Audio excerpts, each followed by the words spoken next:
Shaheed Bhai Hardeep Singh Nijjar's assassination is linked to foreign interference from India. So whole community is very thankful to Prime Minister and the opposition parties which stood with him.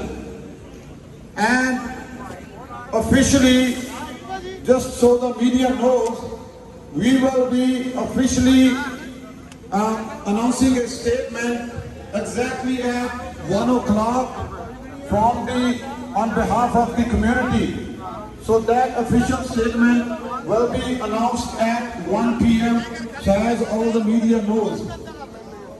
And on top of that, we request to the government of Canada, and we hope that the government of Canada will go right to the bottom of this, and those who are responsible for Mr. Nijjar's assassination, they will be held accountable and put them behind the bars.